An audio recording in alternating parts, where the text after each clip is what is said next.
Hello, it's Matthew, or with amnesia, or rocket powered ice cream, whatever you want to call me, and this is back at Minecraft. Yeah. So I'm thinking about just making another format to try to make more videos. Let's see here, time set, day. So I'm not much on editing, but I've tried to up the quality of the videos. So I got a new editing thing. Hit something film. It's a new editor, so I can export to 4K. That should work. Oh yeah, the weather. And if I can type with one hand here. Yeah, so I want to get the quality up, but also realize like I need to make a bunch of videos. YouTube only works when you have about 1,000 subscribers, and then you gotta have like like a bunch of hours of watch time. Okay, having a jammer. 1 second here. Yeah. Alright. Yeah. Okay, yeah. That should just test everything out here. Okay, yeah. That should be. I was worried that something was playing in the background. It wasn't. Anyway. So I'm gonna go build some stuff over here, and then basically just make a big long video, and then edit it up into multiple parts. Just so that like instead of stop and like worry about the time and like have a timer and stuff, just just have multiple parts. It's easier on my end, and like that's pretty much what I'm trying to maximize, so it's easier to work on. I'll just fly over there. It doesn't really matter, cause yeah, I want to work on this naval base and just kind of I'm wondering what type of formats. I know that most people don't like. I think YouTube likes 10-minute videos, something like that, but not 20 minutes. So I'll try to do for like under 20. It's also like a convenient watch time.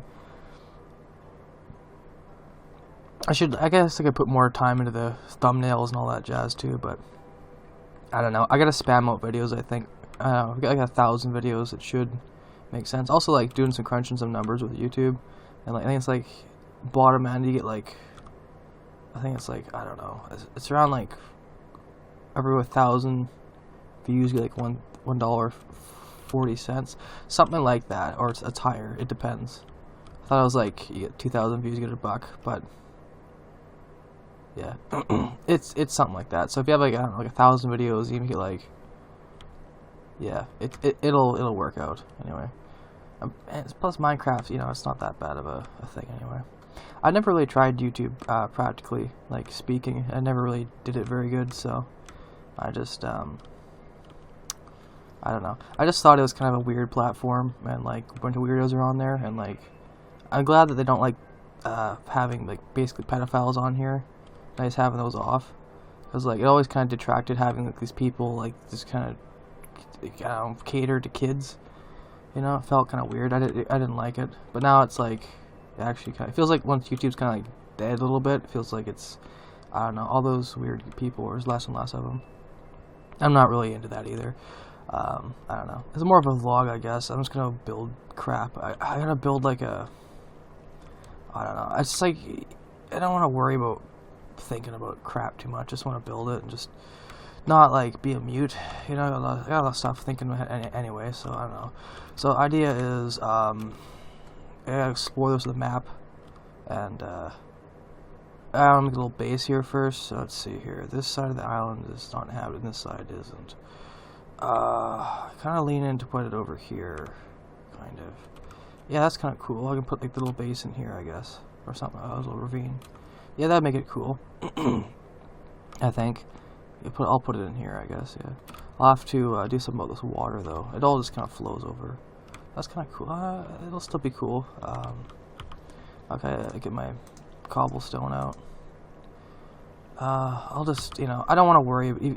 Almost like creating in a vacuum is almost better. Like when you're a kid, you didn't worry about what people thought about you and stuff, and it was more fun. You just kind of enjoyed the moment more. Like you played with the Legos and you really enjoyed it.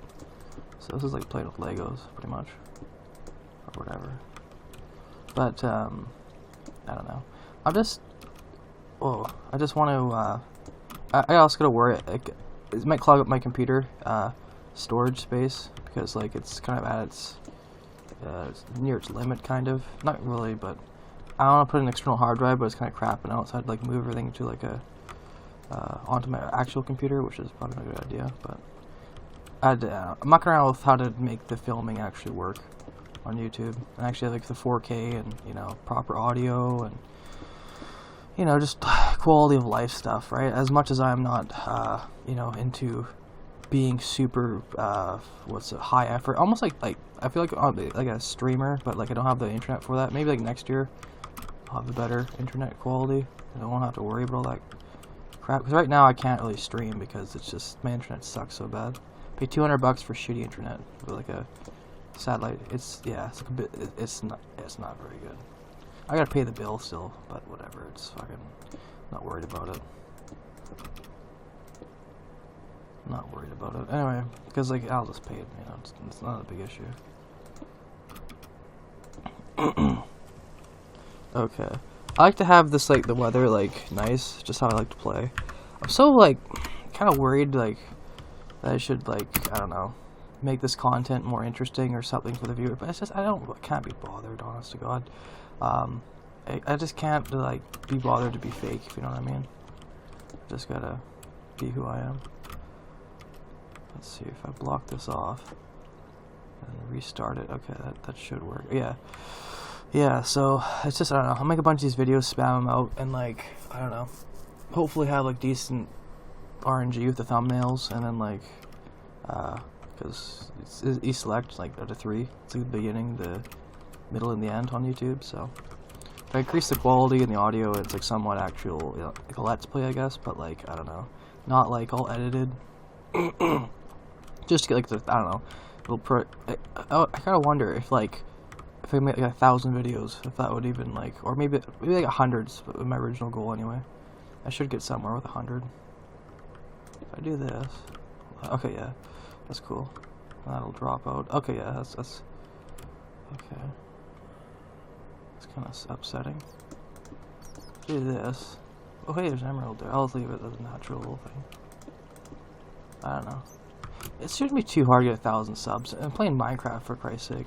It's like a game that a lot of people were playing because they thought it was popular. I kind of like Minecraft. You see the world I had? It's kind of neat. I kind of ran out of good quality RPGs. I played World of Warcraft like a lot, and then I just didn't really I didn't really spend the time to edit the videos, but like I think if I just do like raw videos, it's kind of, I don't know, it's not as stressful. It's just, I don't know, more interesting for me at least. You know, I feel like I have the motivation to do it. I'm not like trying to make this like masterpiece. I'm just trying to make something that's like, you know, just maybe like something to relax to or something, or to think about. More like I'm playing Minecraft, but I'm just also like, I don't know, got something to talk to. Makes my life, but I don't know, interesting, I guess. I'll see what happens. A little adventure. I'm going on an adventure. I've never been to YouTube, like actually tried to do it, so it's an adventure for me, I guess.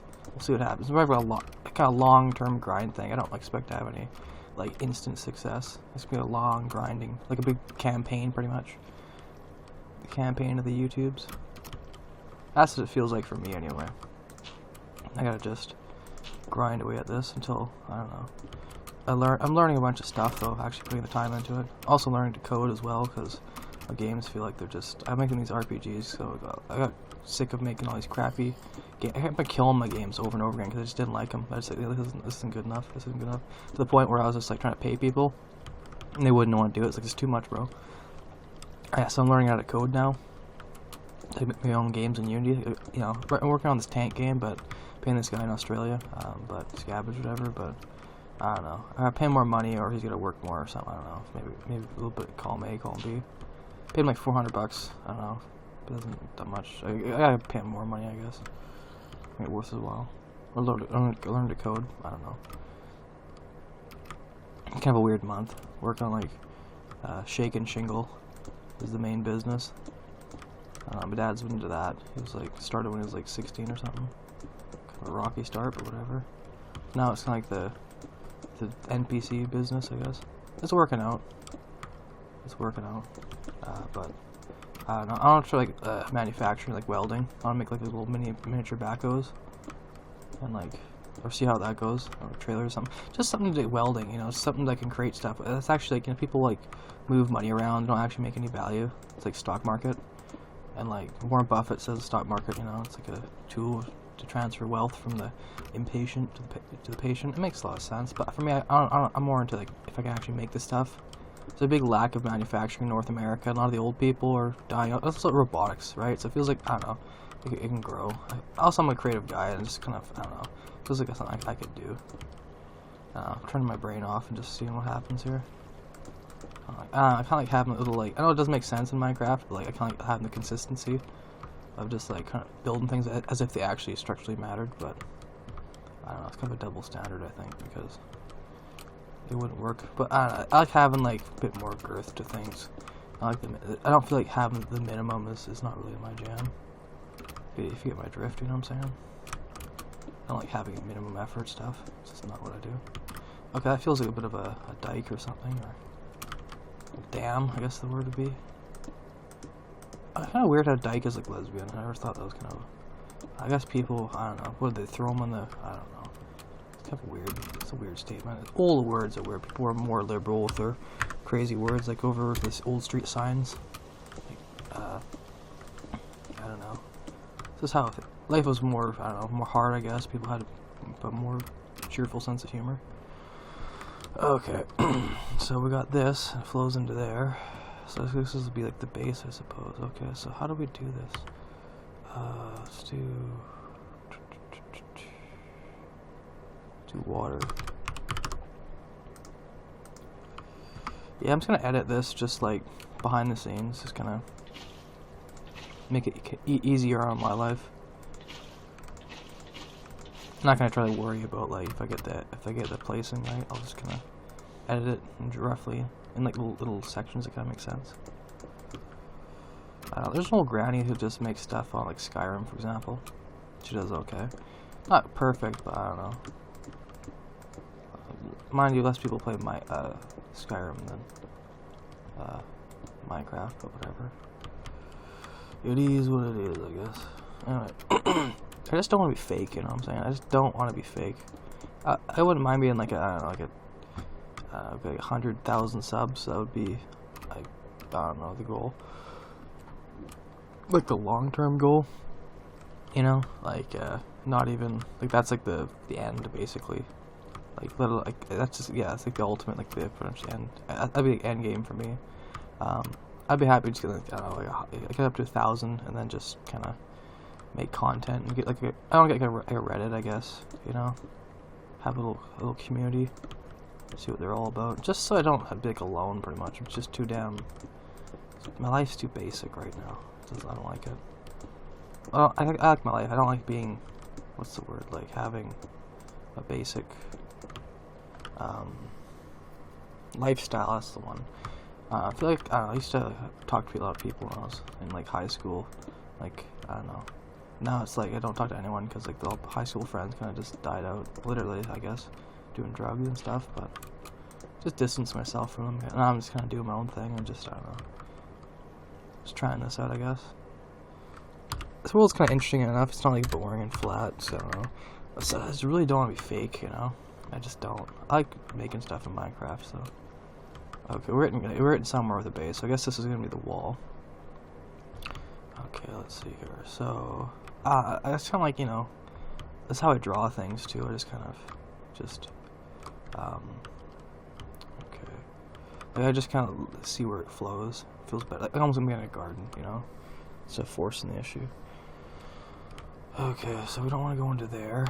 So let's see. You kind of feel like you gotta pull into here, and then you turn around, and then I guess you could kind of do this. Do like a little thing that does this. Maybe one over that way. There we go. And I guess maybe. Is that good? It feels like it. Feels good. Okay. I guess we could do like a. Yeah, I don't know, just do something here. And this, I guess, let's see here. If we go across. I guess we could do that. Turn off our brain for a second and just. Okay, you want like 1, 2, 3. 4. Okay, yeah, okay, that's good. Yeah, I'm building a thing here. Just I like experiment, you know. I don't like doing things just to fake things. I'm always kind of trying to learn stuff. So I've never tried to actually like, hey, let's do a YouTube channel. So I actually try to have a foster community and all that jazz.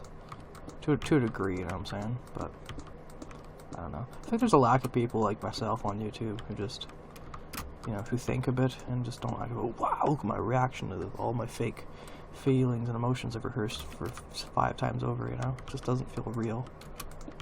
Having a hard time finding people that are like actual, not fake. Not honest, but you know, just not fake. We're getting somewhere. This is the basic. We're doing the basic profile. It's like a spider making a basic profile here. Let's see. I guess this is gonna be the second floor, and then this will fill this in. Maybe it should be like water. What do you think? Or like, yeah, maybe I should do like glass. Would be kind of interesting. I just don't want it to be boring, you know. There's so many boring things in this world. Okay, let's do like, is that good? I don't know. Well, this is too much glass, but I don't know.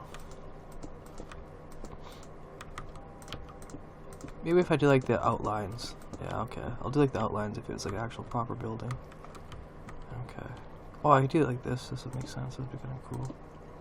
Or maybe not. We'll fill this in. Or maybe I shouldn't. I kind of want it to be interesting, you know? Maybe having like a glass and then have it trimmed. That'd be kind of neat, I guess, maybe.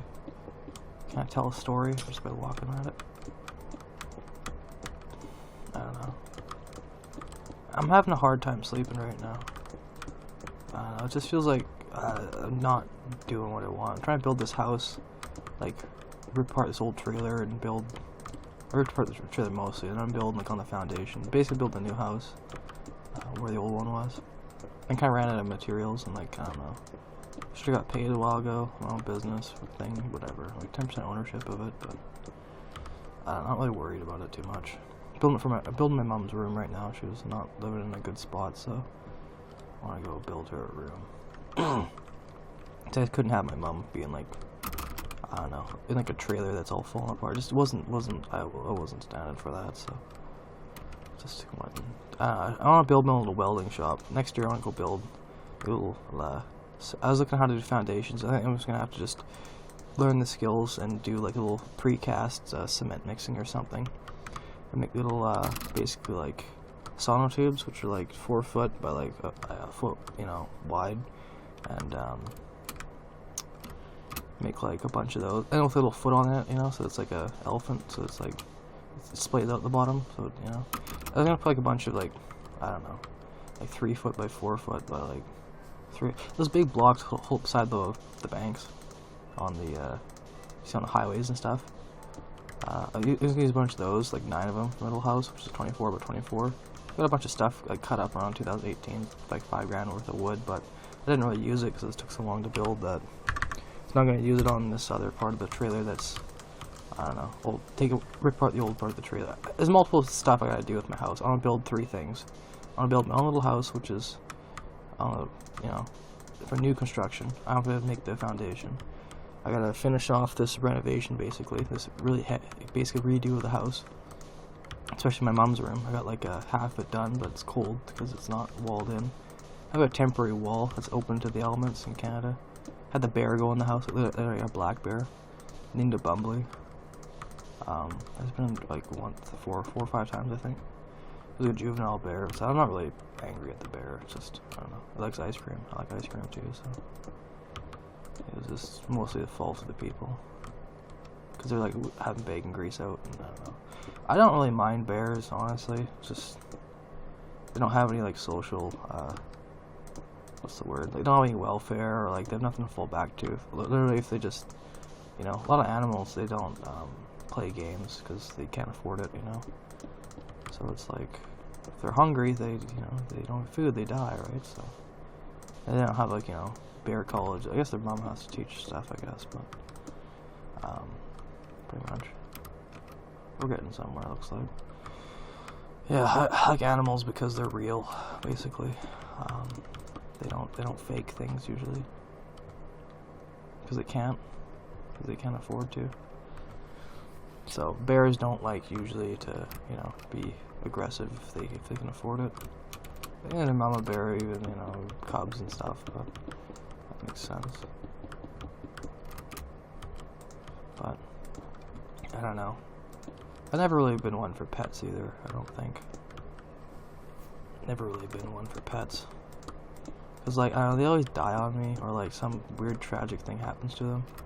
Like, I had this, like, take care of this bird that my friend, I don't know, my old friend had, I guess, it's this person I knew since like childhood, whatever it is. And they had this bird, they couldn't take care of it, and we had like, try to feed it, and it was like this bird cage. It wouldn't eat anything but its seed, ran out of seed, and like, trying to feed it like all these other things on its diet, and like it died. Literally like a few hours before we could like got the seed. And I was just like, oh man, I tried so hard. But I want to get like a turtle, I think, though, like a big land turtle. I have to build a little house for it, I think, or put it in the house and like have its own room. That's what I gotta do. I don't have freeze. So, yeah, I come from the African turtles, those big land tortoises. I want to name it Tank, I think, because like Tank the tortoise. Just, I don't know, have a male one, I guess. And they last a long time, like koi fish, big land koi fish. And like they can live like 7 degrees, which is like cold, you know, Celsius. So it's got its own little room, some dignity, you know, and it should be fine.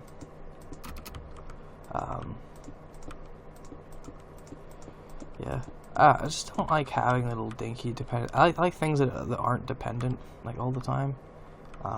I want to get some solar panels too on the house. It's gonna cost like, I don't know, like 20 grand, but I think it'll be worth it. It's like 9 grand a solar panel. I have to get them shipped to. I want to get them built in Canada. Live in Canada. Just don't like having. China's okay, but my nation's gonna do its own stuff. It can't like it just exist on someone else's work. I know like people make money off it, but we gotta like do our own thing. It just you lose money in the long run actually because you don't have any actual. It's like if you had to do everything through the villagers.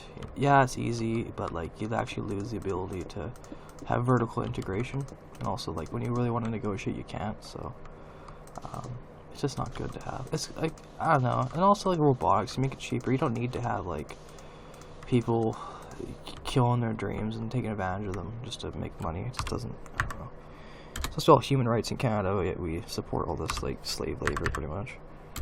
It's just, I don't know. But you know, it's just the world's changing. Like people are, you know, we just, you know, don't like think about it. Like recycling, for example. It doesn't actually really work because it takes a lot of energy to recycle plastic. But it's the plastics industry like wants to look sustainable, so they kind of like don't. It's like some plastics are recyclable to make money. You know, it's profit driven. Like the Coca-Cola bottles and stuff like that, the 10% deposit, those are valuable because it makes money. But like, there's a lot of stuff that's like not worth the while. I used to go to like China, and then it didn't make any money for China because there's so much like extra stuff with health risks, and the government's got to pay up the mess and stuff. So it's just like, I think 3D printing though.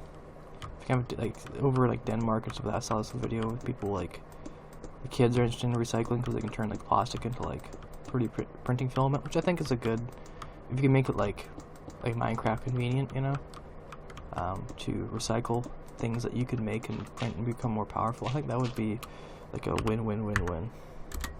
But you need to like, you know, get there. So, and like being poor, you can't really negotiate very good life. You gotta like not be poor. So I'm trying to manufacture stuff, and I got a 3D printer, I got a welder, I don't have the house thing to set up. I gotta build like my own little workshop. I'll get like a lathe eventually, so my brother and stuff can make guns. He likes guns from the military, or he was, or whatever, reserves, infantry, but didn't like it because it was just not, they weren't taking care of him properly, pretty much. Just kind of the government wasn't into it. You know, but it just wasn't worth it. The effort, the government didn't care, and you could tell. So it's just, you know, too much hassle. so he left. But I think he can make good guns though, because he's got all his experience. I always complain about these guns; they're not good enough. I don't know. I don't mind guns. I don't really like handguns too much because I don't know. They're not really like practical. Like, what I mean, like, they're very practical for like concealing and like, you know, they're very good for people versus people, you know, and like just a whatever environment. Very easy to, but they're not really practical against like a bear, unless it's like a Magnum. But then again, it's like, well, just get a rifle. But then again, it's up in like a lot the north and stuff. It makes sense, but like big magnums, but little pew handguns, I don't know. Like rifles, just I don't know. It's just better marksmanship, and I don't know. I think more people should be shooting guns. I think though, like I think more people like not like what's the word, unregulated, but like, you know, have like people learn marksmanship and like danger management. Basically, is a very transferable skill that's very underappreciated. Danger management. That's where like, holding like a loaded firearm, right? You basically have the power of like life and death in a very like local area or very close to it, and you somewhat trust, right? And also, it's very good to weed out people, right? If you have like actual program, and say what your friends are supposed to do, you know. Not everyone has these type of friends, so like you can see who has mental conditions, you know. Like if you hang around people, you wouldn't give like people like a gun, right, without knowing their mental state, right? You have to have like, you know, fair bill of health and all that jazz. I think if there was more, kind of like with Israel, Finland, and like Switzerland, where everyone's like in the military, they learn how to be like more stoic and more independent and more like, you know, stable people in general. You know, I think that's a good thing. I don't think guns are evil inherently. It's just that they make killing a bit too convenient. I think like hunting rifles are fine though, you know. Shotguns are fine. It's just because, but you gotta like lock them up and just be responsible, you know what I'm saying? Canada's pretty good like that, but I don't know, handguns and like automatic guns, they're more for like killing people, honestly. They're just, you know, they're more people specialized. Handguns usually just like big enough at 9mm just to do some damage to people, but it's not really good for like a deer, you know, or long hunting, because it's too easy to miss, and like it's not really fair to the deer if you don't do a good job hunting. It's just not, you know, so rifles are better for that. And also like animals and stuff, you know. Stuff you're afraid of is not like, you know, below you in size or equal in size. It's usually like a bit bigger, like a, you know, like a big animal. That's why rifles are better. And also like long range and all that jazz, accuracy. Just, you know, also it's better marksmanship. So I think people, like, if there was like a militia thing that you could like, you know, almost like reserves, light or casual, you know, that like teach people like skills. And also, I think everyone should learn how to shoot, honestly. Especially in Canada, there's not enough like people. If there's ever a war, there needs to be like more people who know how to shoot. It's not like a bad thing, you know. Like you don't have to have like a gun. You can have like the skills, you know. Like I know how to drive cars and stuff. I don't like drive cars; they're too expensive right now. Until I get like a business that makes sense, maybe like next year. But I can justify all the thousands of dollars it's spent every year on just driving around. You know, I only go to town like every once a month, I think. Other than like a small town, and like living in like, I don't know. I kind of like the quiet nature of it, kind of peaceful. I don't like the chaos of the rat race. I also like private too. Kind of like when you have a bunch of money too, you just don't really want to, you know. You like your privacy basically. I like my privacy. So, yeah, I don't know. Just, I think guns are okay, but like, not all guns should be for everyone. I think like automatic guns should be for like military purposes, and it should be treated as such, with like special permission. You know what I'm saying? Like, say you have a shooting range and it's all good and whatever. So, say you're like a government help, I guess, or something close to it. Like, I don't know about that, but like an arms specialist. I think there's special permits you can get in Canada, but stuff like that. But I think it's a pretty good balance in Canada.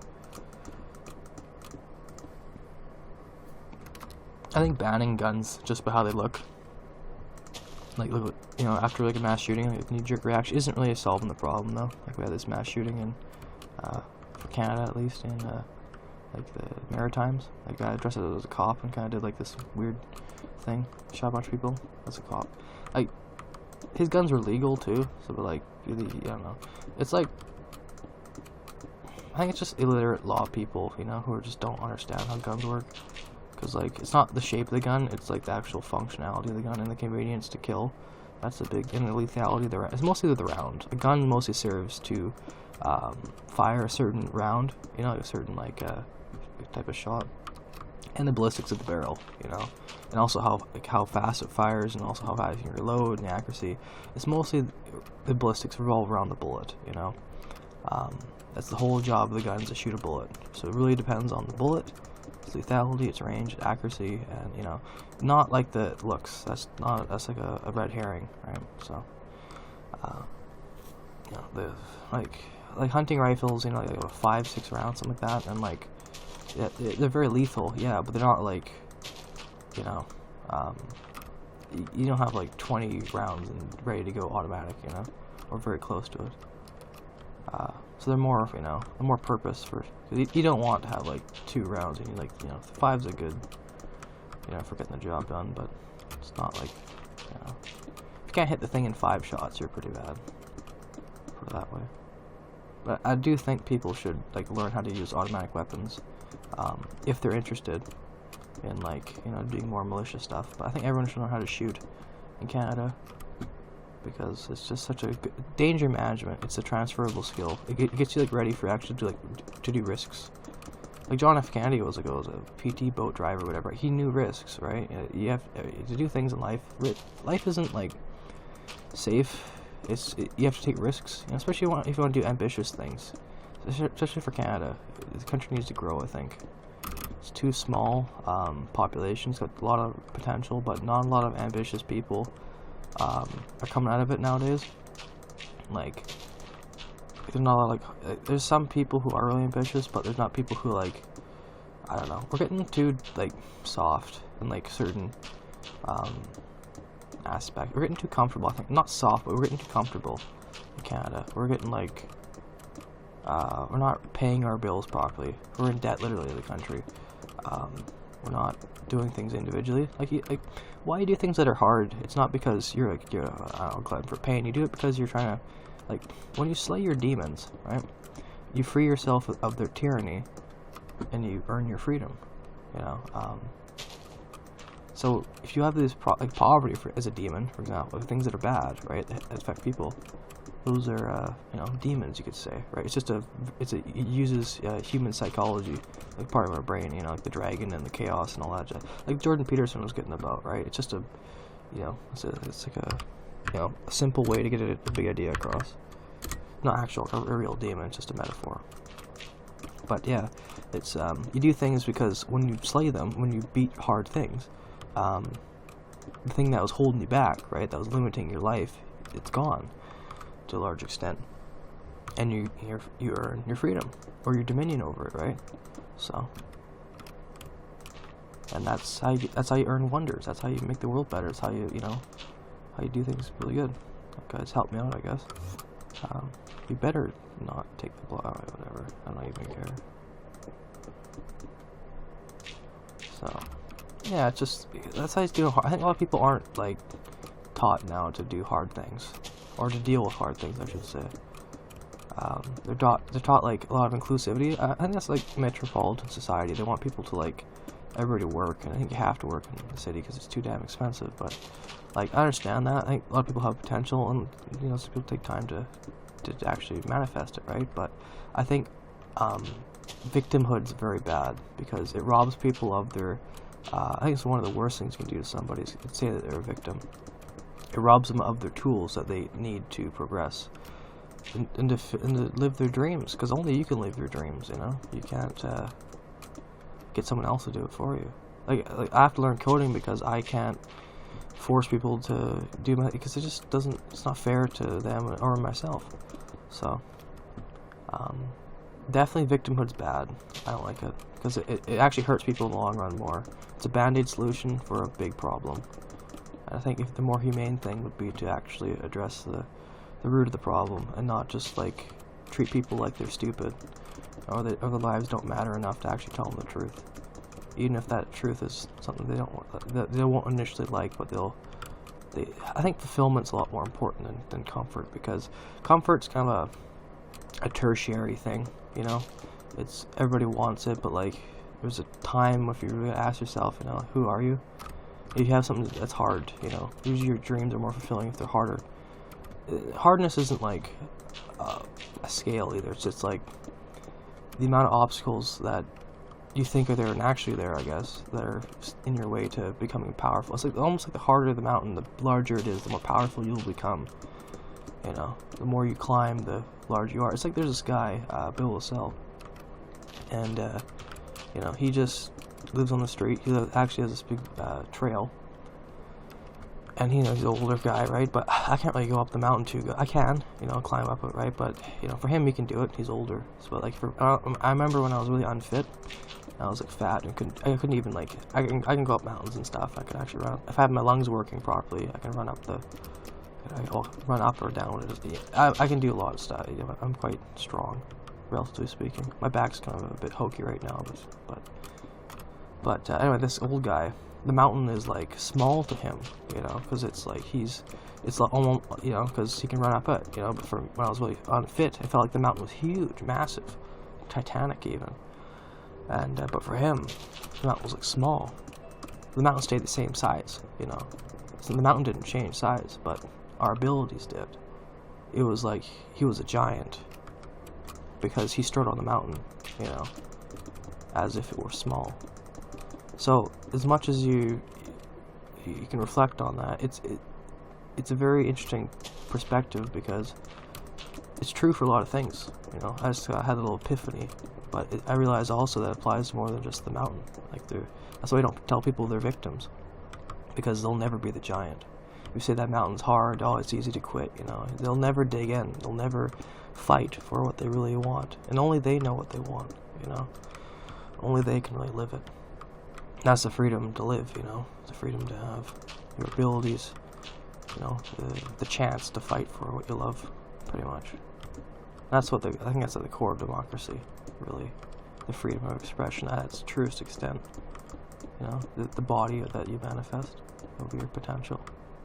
That's your true self. That's always every day. If you really want to listen to yourself, it's pretty brutal, but there's no one.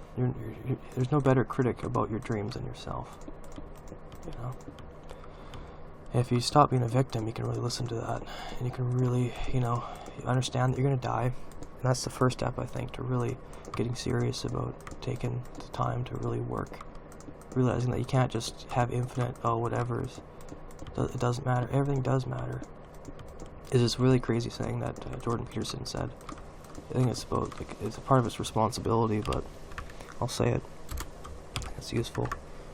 You're responsible for yourself and everyone else. I think that's not fair, right? It's not. Well, it's true though. Like with life, everything's related.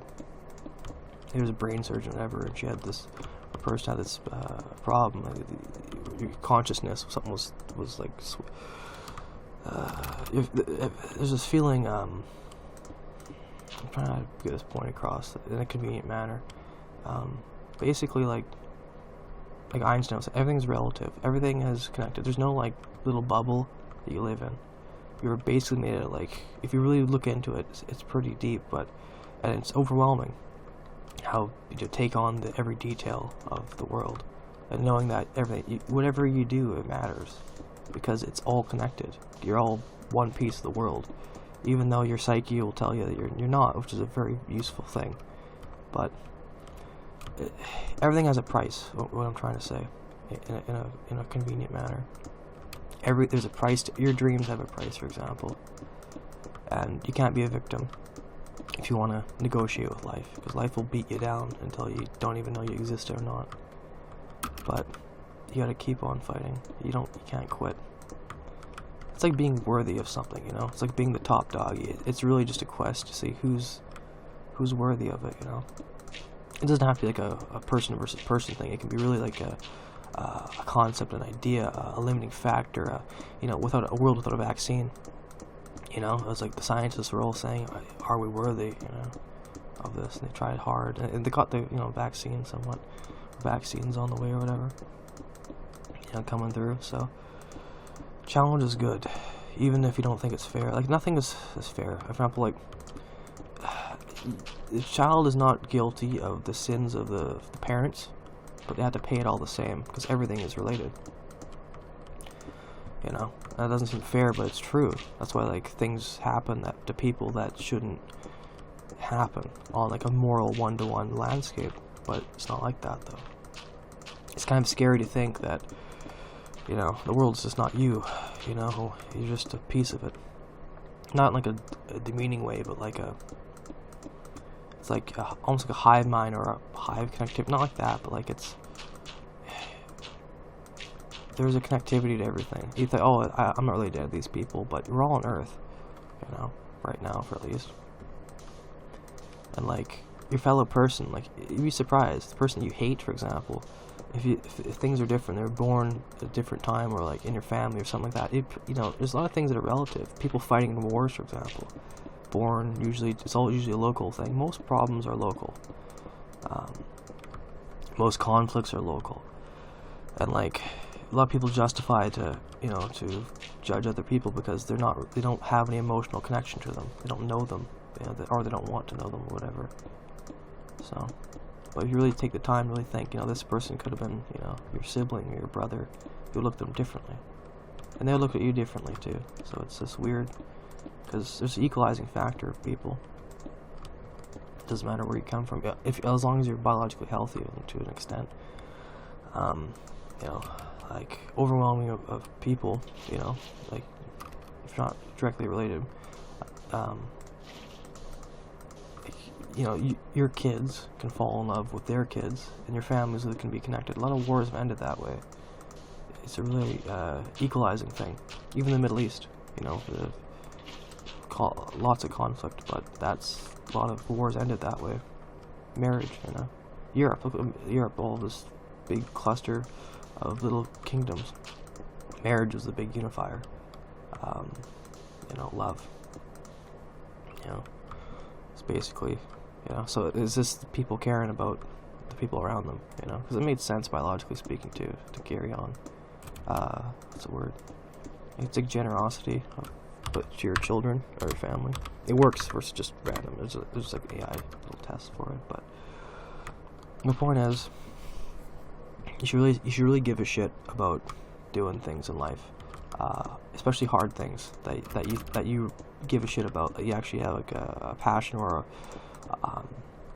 a drive, because you're gonna die, right? Like you're literally you don't have another chance, or say you do, right? But you think you can just waste this one. Let's say there's a god or something like that, right? And you just waste your chance at life. Like, you're not appreciative. You think you're gonna get the same chance again, or also if you have a shitty hand, like, if you make the best of it, like, you're more worthy of what you came out of, you weren't your circumstances, either. So it's like there's so much you can do in life, and it's like Tetris. You start off with a few blocks, like your gender and some instincts, some health conditions. But humans, we can teach things. And if you really put skill involved, you add more blocks. And sure, you may start off with different blocks, or some very similar ones, but it doesn't matter. Like Minecraft, we only had, everyone starts with 5 blocks. We shouldn't define them. I know everyone relates to it because they all start with the same blocks. It's like a starting kit, so people have nostalgia for the same old stuff because they relate to it, the common denominator and all that. But life has this great potential. We don't live for like 300 years though, humans. So overwhelming majority of our potential is lost because we just don't have the time to fully develop ourselves. Majority of human history, we've only lived about 35. So you look at our biology, it's almost like, with women especially, it's kind of sad because it's like the body is almost like plotting against them. Like, oh, you won't live to 35. Oh well, overwhelming majority of human history. That statement would be right. If you roll the dice, if factor of time of when you're born was a random factor, the biology of, of the modern human, or whatever you want to say it, you wouldn't live. You basically, the most advanced thing would be your instincts. We're biological, we're problem-solving primates. We're ballistic problem-solving primates. Social, ballistic, problem-solving primates. That worked really good. Like, our foot's a compromise in its shape's not perfect. But, my point is, there are differences in biology and stuff, but it's not like a big issue, because we basically it's having like an empty hard drive, What we fill into the hard drive is really important. Not how much, what it looks like, or whatever. Well, to a degree, you have formatting errors and all that too, right? But, look at that, just talking, it's already done. But, and my point is, you should give a shit about life, and yourself. A lot of times, no one else will. Like, really, when it comes down to it. Like, your things you want the most, you have to go get them. And you're gonna die anyway, so there's no real meaning to not try. And pain's temporary, right? It's like, all that comfort shit is not gonna matter. It's not gonna move humanity forward. It's not gonna, but fulfillment will. Going after shit, and not stop until you do. That matters, right? Because that's how you beat the system. The system of, poverty holding people back. Like with this part where humans almost died out because we were starving or some shit from a volcano up in like around Malaysia or something, and like the caldera is still there, like the scar of the volcano. We had like 10,000 people and something ridiculous. We lost all of our muscle because we had like spec into like eating our muscle to survive starvation. So like we had this like almost extinction period in humanity. And we bounced back from that, but since then we've had like poverty been killing us. Like most of our time, like 70-80% of like 4/5 was just like spent finding the means to get the 6 basic needs. Like you need food, you need shelter, you need water, or you die. Especially in Canada, the shelter thing's not an option. You can't live out you have to have shelter. I know some places in the world it's kind of nice that you don't have to, like India for certain places, but near the equator kind of almost, but like definitely in Canada, it's too cold, it kills you. It brings people together when the alternative is death. You're pretty friendly with your neighbor when your lives depend on it. And that's why Northern Hemispheres are more friendly, a lot more, because they're like realize like you see the common value in people, because really you have to band together. It's also there's a common enemy, so that helps too. It also weeds out the weak people who don't like have everything their way. They go temper tantrum.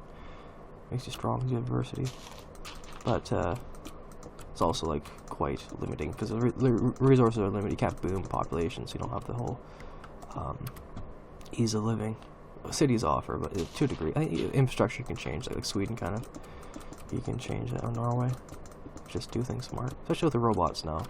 That's basically like mechanical slave labor, which you've always had. Slave labor, it's just part of human history. It's like, I don't like it, but it's like a lot of things are built on it basically. We have slave labor now basically. The rich win and the poor lose. It's just a bit more social safety nets, basically. Anyway, point is, there's a lot of potential in life, and you shouldn't give up. Even if it's unfair, or you don't have the quite brain to understand all of it, you should try, because you always get what you put in. The effort, that is. It may not be exactly what you think you should get, but it'll be something that you may deserve. That's kind of scary. Also, there's a price to everything. I'm trying to get to this point where everything has a price, and that's scary. We realize how big the price is a lot of the time. But if you get better, you get good at solving the data of how expensive things are. You can calculate. You can negotiate with life. So you have a dream, so you want to be a race car driver or something like that. You're gonna realize that, okay, it's gonna cost a lot of time, failure, money, You also need to do more exact calculations, like don't die early on, because you won't be able to have the time to develop your skills. Don't be stupid, don't drink and all that stuff, because it'll hold you back. So then you understand also, there's also a monetary thing, of course, right? But when you really start crystallizing your, and really look at life, not as through emotions. There's a moral landscape, don't get me wrong, right? But you don't look at your emotions as the end all be all. You look at emotions are good guiding principles. They're not they're like the lines on a road. They're not the road itself. They're just pretty good indicators of doing things. Like guidelines. They're not how you should drive or how fast you should drive. They're kind of signs, I guess, too. They're indicators. And sometimes they're just too much, and people get overwhelmed. That's fair. But you shouldn't worship them. If that makes any sense. Emotions, they're instinctual, but they're not everything. That's why being a victim, I think, is bad, because you end up worshiping your emotions too much. Oh, I feel bad, so therefore life should be this. Life doesn't care what you think or what you feel. Life cares what you do, right? They're like the road markers. Life doesn't care how you're driving. Life cares where you're going. It doesn't matter if you're on a tricycle or if you're on a bicycle or a train, or it doesn't matter. You're all going somewhere, right? That's the point, right? So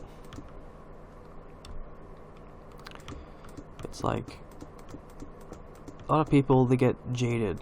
They get negative, or reject something in life they want rejects them. They get negative and they give up, or they try to belittle things, sour grapes and all that. But don't do that. And it's easy to do it, but don't do it, because you lose. You're the number one person to get what you want in life, and that can even running people, the organization or something. It's you're the number one. If you're especially leadership, no one bleeds for the prince in the palace or the princess. You got to be able to be. It's not about people either. Life will test you. This is why young men, like a father figure, for example, how life's going to test them, like a teacher, this role, this mentor thing doesn't have a gender either.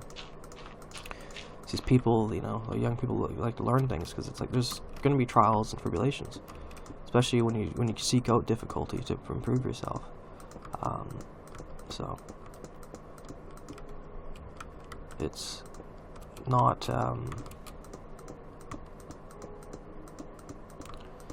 it's not something that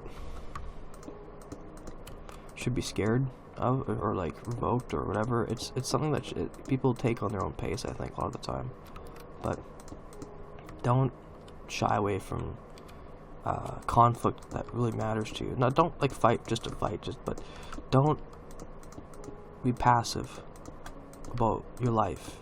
I don't care if you're shy or whatever. Don't be passive about your self-worth. That's my point. Because no one's able to have your life, your dreams. You're the gatekeeper of your dreams, I'm trying to say. You're the only person who can live them, and you're the only person who can give up on them. Because you're the only person who has the keys to your dreams. And only you know what you want and what you don't want. And you can feel it. You don't have to say it or anything. It's a feeling. It's that quiet voice that's always with you. It's not even a voice. It's just a understanding with yourself. It's meditations are about for that, I think. But it's all just where you fit in with life. Let's see here. Have I done this right? Yeah. So Anyway.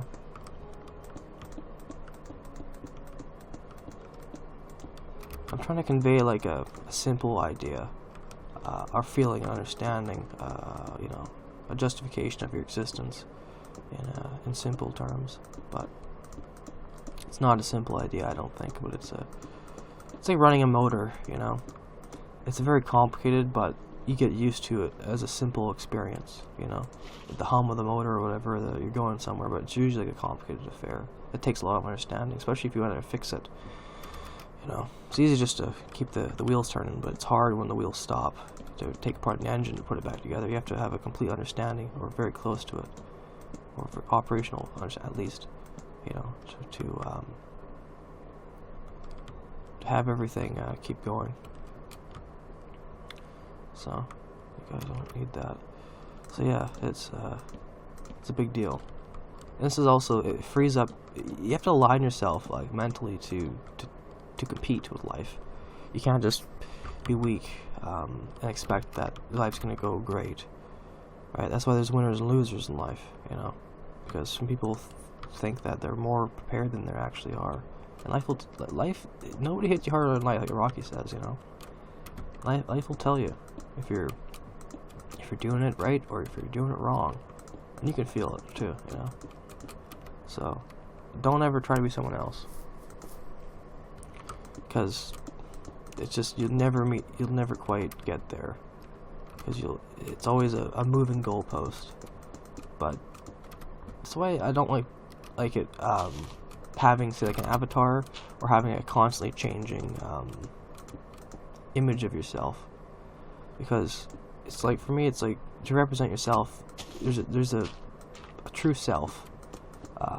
You may not know your passions or your interests or whatever, because I didn't know I was interested in guitar until I picked one up and started playing music. But you know, I don't like having the goalposts for myself and how my own image constantly move.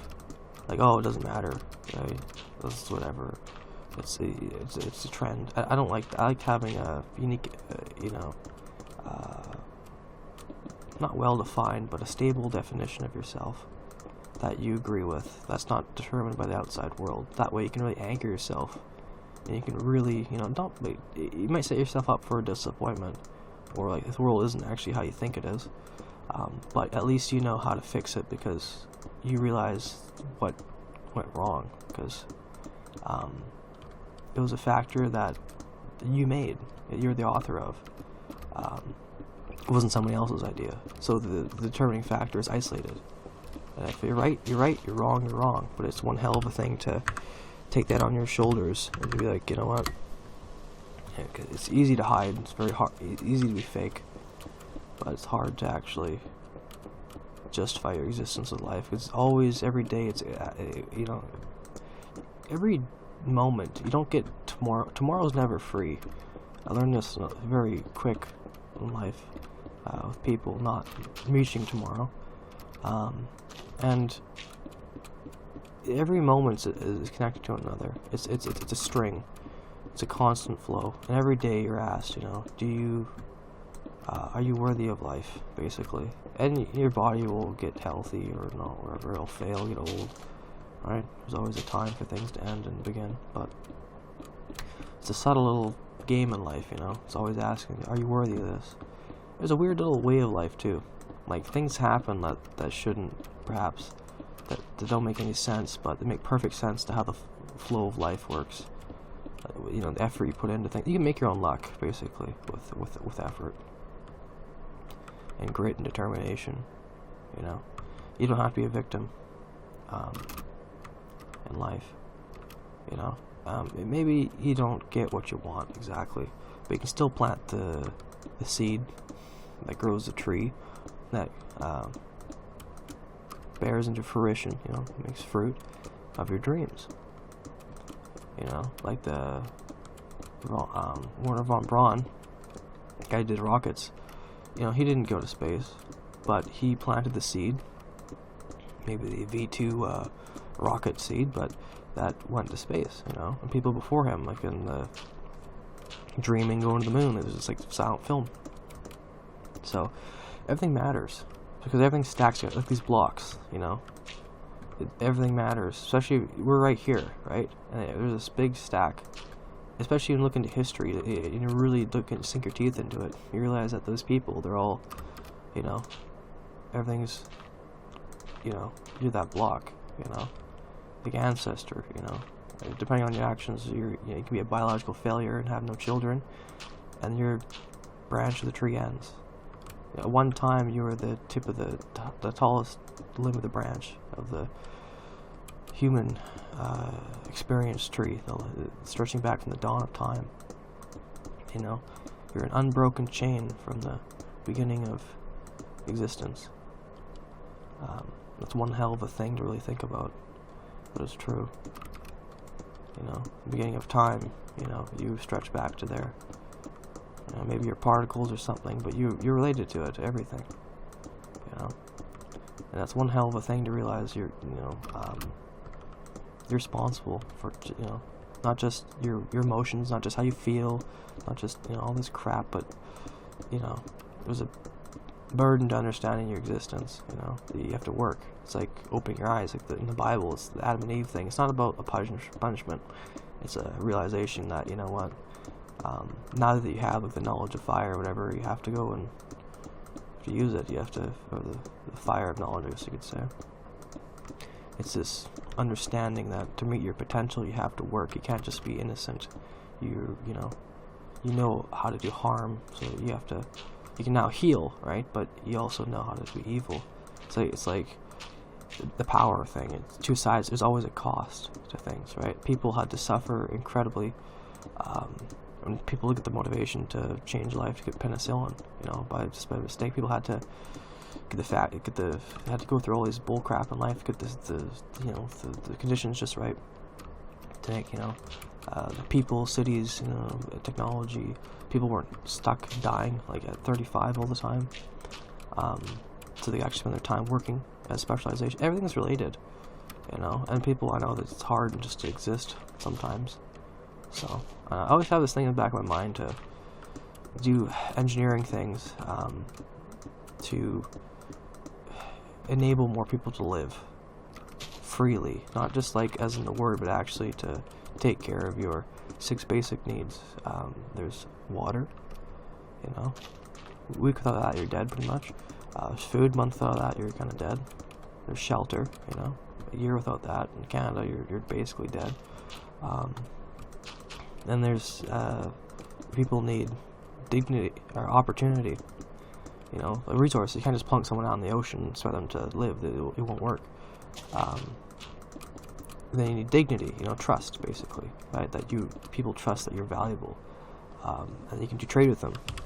You know, you won't just kill them on sight when you go into your home. That's dignity. You know, that you have value to someone else. People value themselves. They don't kill themselves. So if you have value to them, they won't kill you. And that's a very basic example, but it's, you know, it's a proof of dignity. It's honor and all that jazz. Dignity. And the last one is community. You know, we're social beings. We need to be around each other. It's where you find love and stuff. You don't have community, you can't find love. You can't do all this. You can't combine it. The best parts of life are with people a lot of the time. I'm a bit of a hermit myself, but I realize that humans we're way awesome with people. We're very bad. It's inhumane to separate people from one another. It's not how life was meant to be. Even in the rural areas, there's still people around. You know, it's just that they're more private or dispersed. But yeah, so it's those 6 basic needs. People are always, especially in North America, if you're not born into like money, or have some common sense on your shoulders, you're kind of effectively like a poverty slave. Maybe not to people, but to a system. Maybe not the government, but like a cycle, I should say. Especially with alcoholism in my family. It's weakened people to the point where they just, a lot of times, just exist. They don't actually meet their potential. But I think if people could really just not have to waste a lot of their time rat racing effectively. But you need like automation. You can't just obsolete something. You have to like succeed it. So that's how real change happens. Not by like banning things, but by making something that they can't. It's like the motor replaced the horse because it was just better as a means of functionality. People didn't ban the horse. It just, the horse just wasn't up to the task anymore. So, if you want to get rid of it, you can't ban poverty, but you can obsolete it. And life has this beautiful possibility to do that with. There's always a cost. You can do anything in life, literally. But there's a tremendous price to it. And like, say teleportation, for example, or something like that is impossible to think about. You can do it, right? But there's a tremendous cost to it. Maybe you won't even be human. Maybe it has consciousness that it won't actually have the same format, that's compatible with teleportation. Yeah, there's certain things like that, little caveats, the retro future people get wrong. People in like the 70s thinking about what 2000 looks like, they get it wrong. There's these little X factors you don't quite equate to that the whole world's built on. Like, how can people from the Bible times predict how the modern world's going to look like when we have cars and airplanes and stuff, in space? It's like there's these little things we take for granted that humans have collectively put their minds together to understand. That's why science is great, because it's like a hive mind collective to learn the truth of how the world actually works, not just how we monetize it and fearmonger. A lot of the time, that's the worst parts of religion. Is the God's always broke, and you gotta donate to these people who represent God. But God doesn't want your money. You don't need no church. You don't need no rock or temple. It's really just a relationship of the people. That's how it originally began. But if you can make money on something, it's very hard to get rid of it. People like money, and Romanization, all that jazz. So money, success makes success, and money makes money. Oh.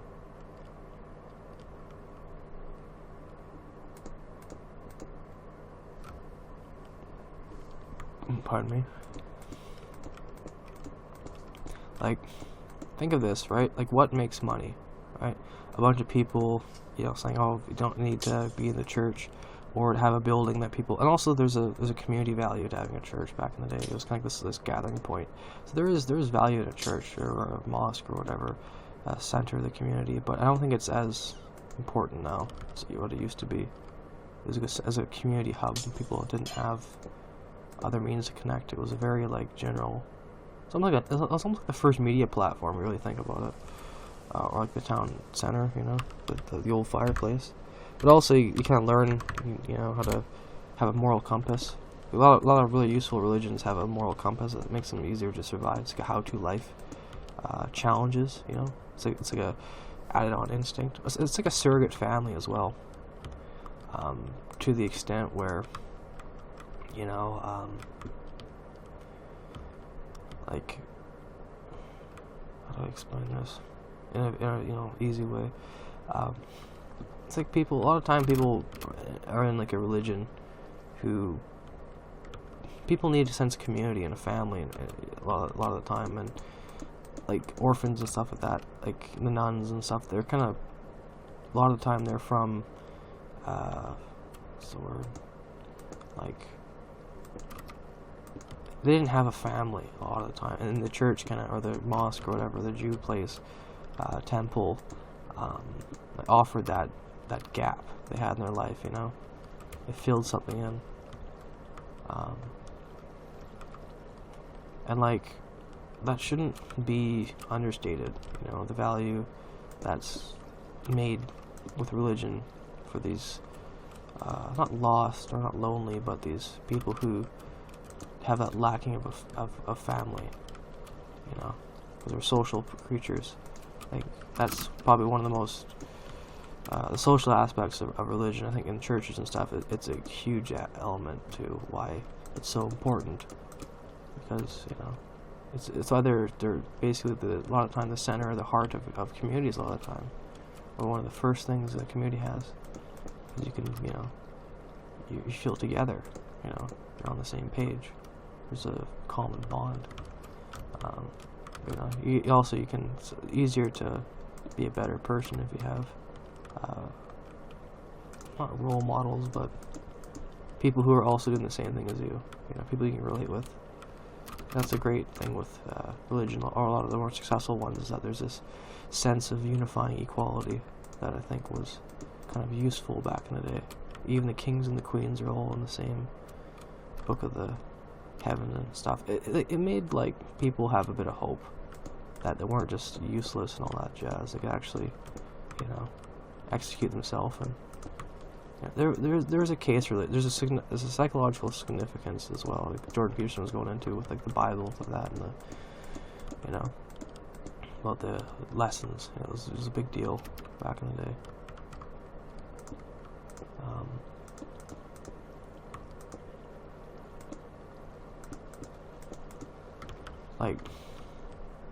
Because things are harder back then, so you tend to be more conservative and more, I don't know, there's a lot of farming going on too, because we didn't have like mass industries of that, so it was more like intimate. I think it was more simple back in the day too. Like there was everything, like Jesus was all local. He didn't have a car, he didn't kind of just cruise around, couldn't fly around on a jet and stuff. There was a lot of time it was an analogy of people solving things. A lot of time it's people solving problems, moral problems, moral landscape problems, and that's why it's so applicable today. So you shouldn't brush under the rug a lot of the time, because it's literally dealing with the these metaphors of problems that just crop up of life. It's like the eternal play, the drama that keeps on going. It's not even like the really old Bible stuff. It's or whatever, or mosque or Quran. It's like you relate to it because a lot of time it's dealing with real things they have to put up with, or you have to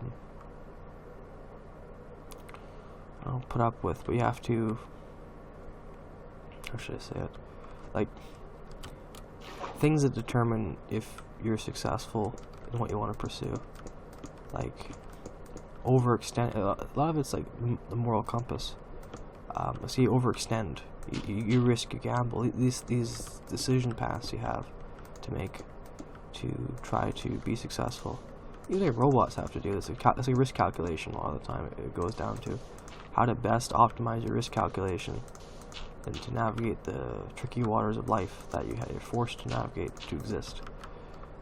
That's what the religion and stuff was really useful for, was to have a unifying communal thing that people could hedge their bets of existence and generally, hopefully, be better off than. And also, a lot of time it was the best gig going, right? We didn't have internet and stuff like that, so it was the way to share stuff as well. It was pretty boring back in the day too. We didn't have like jet skis and airplanes and stuff. It's a nice little story too. A lot of really, really good stories in the Bible, and like Quran of that. Because it's but a really good way to. We're great with stories. Our brain just loves stories. It's a good way to connect. It's a good way to simplify things. Our brain makes stories out of everything. It's like I can't even help it. It just does. It's a great way to simplify things, because you get right down. You make characters. Like when Adam and Eve or whatever were naming everything. It's like when you give something a name, you have power over it. It's kind of a silly idea, but it's true. Jordan Peterson was talking about that, because you put it in a place where it's not a mystery anymore. It's a domesticated version of a chaos. It's a known factor. It's a piece of data you can manipulate. You can poke and prod, negotiate. It's like a barring chip of life, a very small one, but you can predict it, and you can figure how it goes, and the price and to manipulate it, right, and to solve problems with it, or not,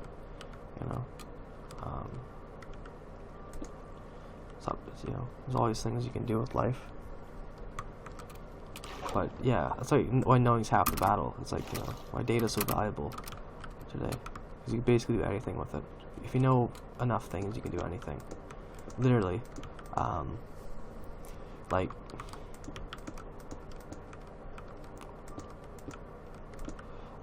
it's like sharing is, I would argue, is more important than knowing, because if something's not shared, did it, you know,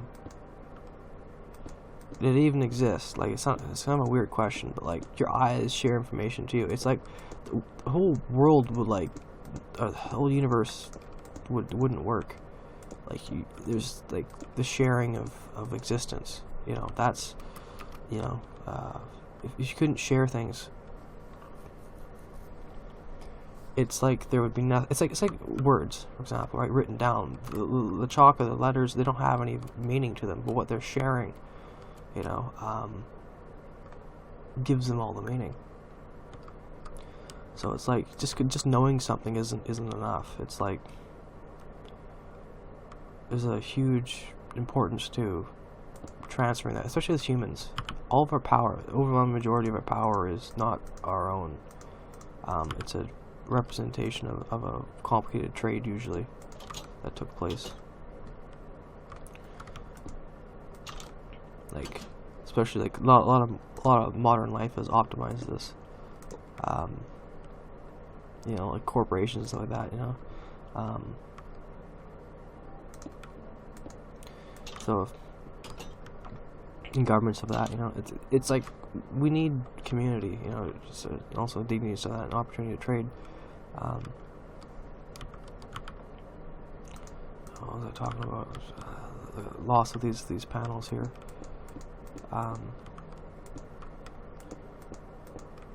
Anyway, oh yeah, yeah. Sharing is more important than knowing, because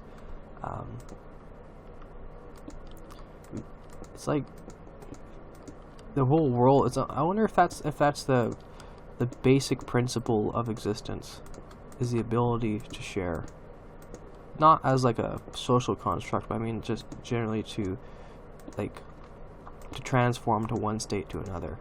You know, is that the most basic form of sharing? You know, be able to literally to transit through time. You know, that's sharing a moment, I guess you could say. You know, with whatever it is around. It's like, I think with humans though too. It's, you know, as people, it's really important to share. Not everything, I should say, to make yourself vulnerable, but to not just be a taker. You know, because it's like, well, if everyone did that, it wouldn't really exist. And also, like, I think you miss out, because you don't challenge yourself, first off, and second, you don't meet people who also share, which is basically the magnet of a lot of things in life, is the ability to share. I'm trying to say, like, I'm really tired as well, but like,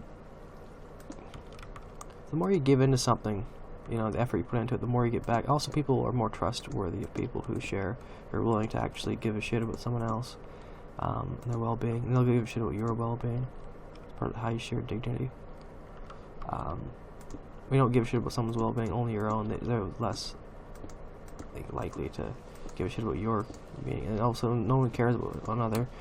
It's like poverty happens, there's less trade as well, and then, you know, a lot of time crime isn't a solution of choice, but an act of desperation, or a very desperate solution to a problem that's too complicated. People die of depression. I think Jordan Peterson said this. It was like, people don't die of depression or whatever. They die of overcomplication. I think it's very true. Because life gets really complicated really fast, and people get upset. They don't know how to navigate life. I feel like wherever they go doesn't work, and I feel like, you know, ending it's a good solution, because it's like a perceivable you know, it's actually makes logic out of the chaos, I guess, or some form of that. You know, it's usually a cry for help usually, but hopefully. But that's dark. Anyway, yeah, sharing's really good, because it makes the world go round, pretty much. without it, the world wouldn't work, basically. So you should, and like, it's more important than knowing something, because if it's not shared, it didn't really exist. Pretty much. Like, say it wasn't shared. Did you even know it? You know. I know you said yes, but like, it had to be shared with your system and eyes and stuff. Like, it's very basic forms of sharing. I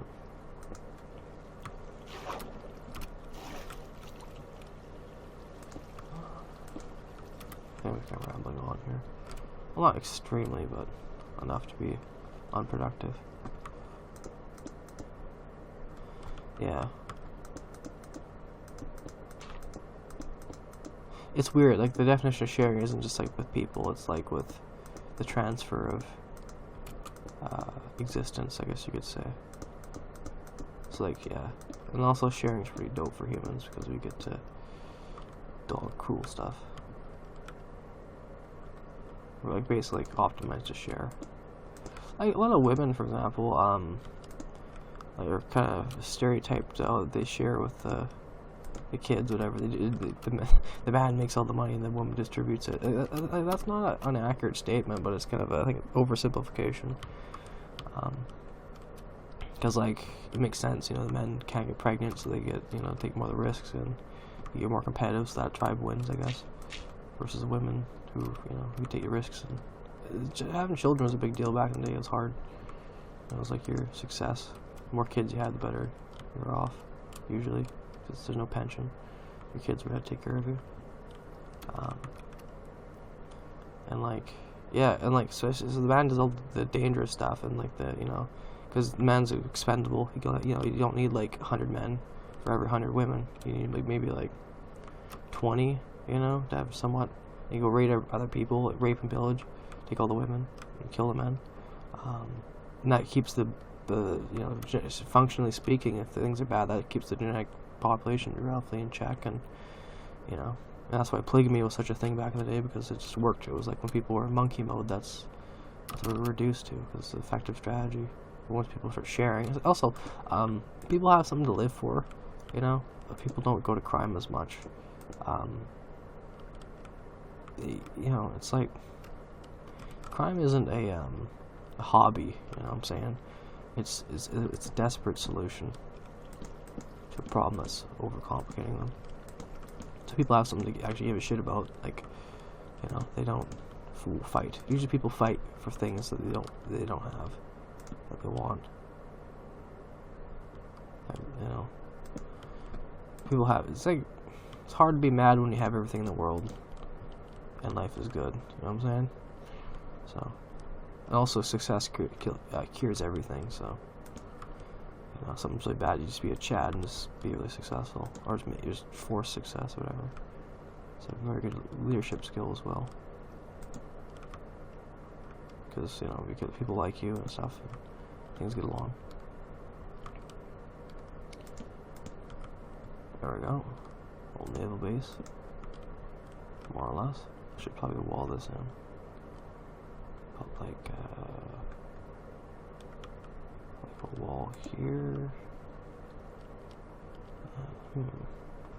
I guess I could like go across.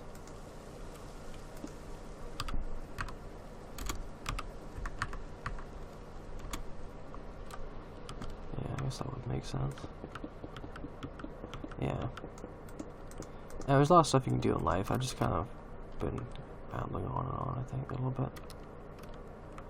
I do that, yeah, that'd be kind of cool. Yeah, just my thoughts anyway on why you should do things and care about yourself, not be a cynic, and don't be a victim, because you can have a lot of power if you know, to be worthy of your dreams, because everyone has them, you know. But you gotta do it yourself, though. You gotta be Thanos, I guess. You can't, you know, expect everyone else to do you know, what you want to do.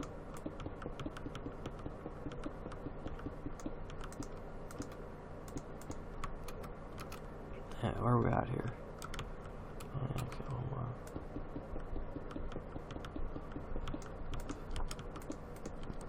That's quite nice. Kind of worried about talking too much, but I'm also kind of running out of energy and ideas. Yeah, I couldn't sleep again. Just it is what it is.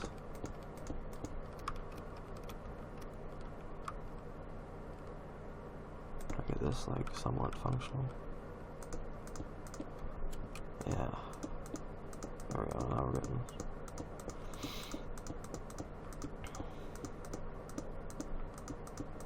The biggest limiting thing is that people don't have enough time to live, especially women now, because they want a career, kids, and they don't have the state, whatever the success or the global humility, to make the 6 basic things automated, you know, or very close to it, so that it's like a perpetual stability machine. The government's supposed to be like a perpetual stability machine. Maybe that's why Trump got ousted, because he wasn't doing the stability for the big companies actually run the company, the corporation. I guess the country is kind of a big corporation, I guess. America is pretty much the world trade status quo. You know, the trade route status quo. The most valuable thing that went across the shipping routes in World War II was the trade rights routes from the British to the Americans to help. Basically gave the trade empire to America, and America was, okay, yeah, help you out now. World War II has oversimplification, but that's relatively the gist.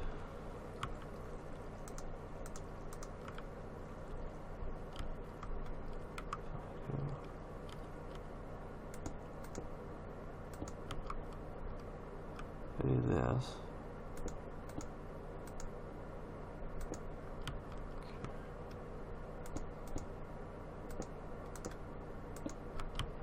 Yeah,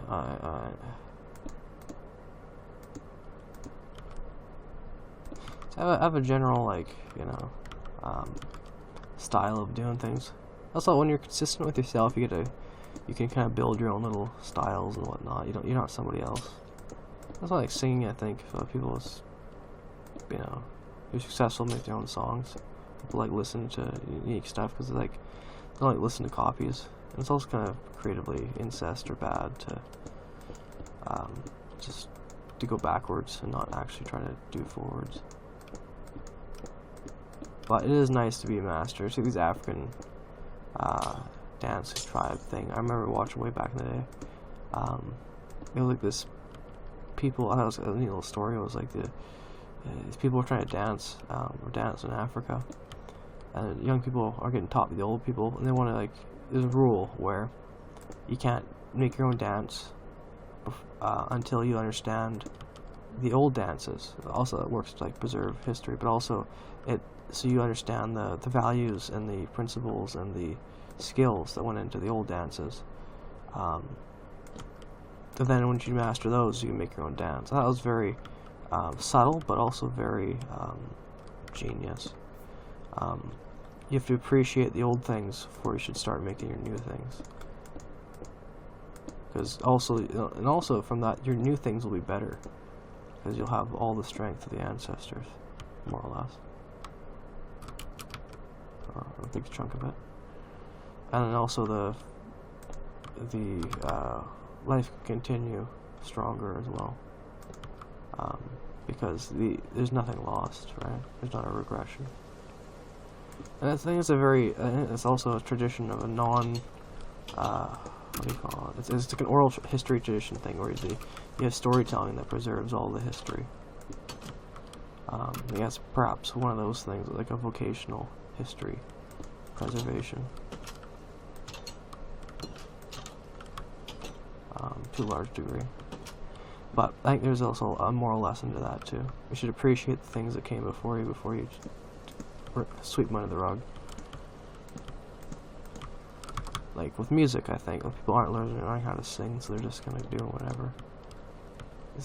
People usually pick what was easiest as well. You know, these producers just don't want to sing, so they just hire people who could. But it didn't always work out very good. But now I think it's better, especially in Canada. If you make a song, you own it pretty much, unless you sign the rights away. But yeah,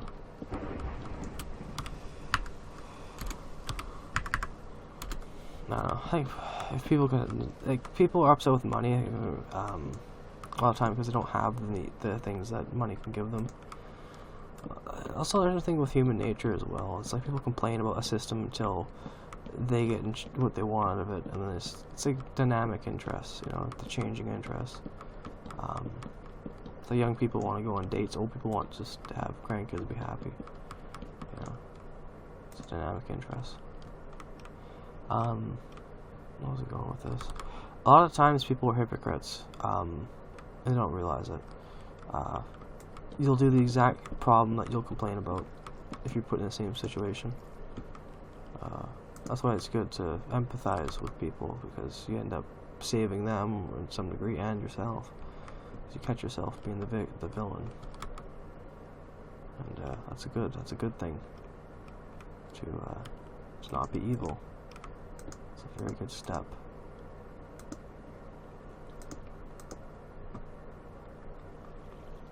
Being evil is not good. Being evil is just taking way more than you're actually worth. Usually that's how evil works.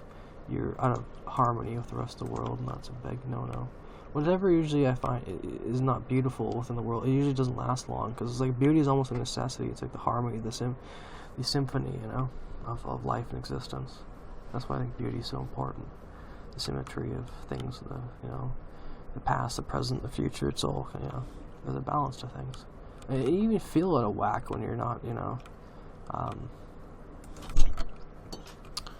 Your feelings aren't everything, but they're a big indicator of. It's like the markings on the road, right? They're indicators of how you should do things. They're usually pretty accurate because your ancestors died so much, so they gave you those instincts. Maybe you're degenerate, I guess, or some form of that, but generally speaking, your instincts are pretty not always accurate, but they're usually have a use somewhere. Then there's the gallbladder, right? So not everything is perfect. Anyway, but generally speaking, you should respect the things. Respect things, bond. Okay, we're getting somewhere. I should just.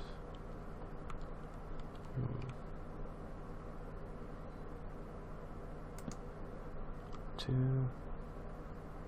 See if I'm lucky at this. Doing spacing at 2. It's getting harder for me to articulate my thoughts. I'm getting kind of tired.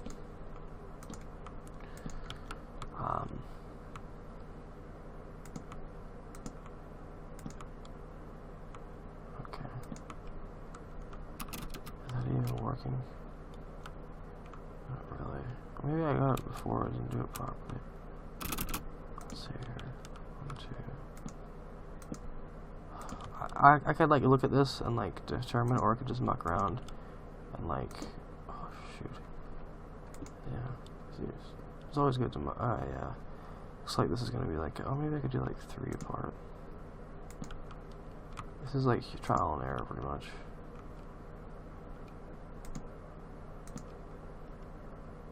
Okay. 1, 2, 3, 4. Do 4 apart. 1, 2, 3,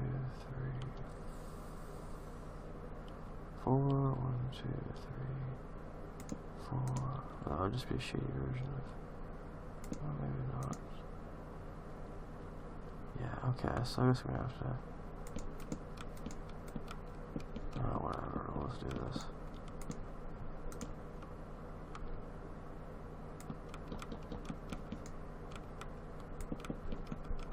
Like a runway strip, I guess. There we go.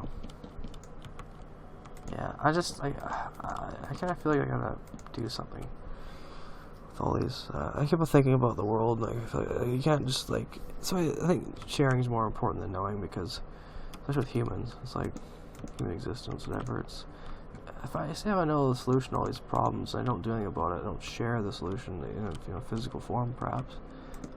It's like, did it even exist? You know. If it's not shared, did it even exist? If knowledge isn't shared, did it even exist? You know, I think that answers some degree of no.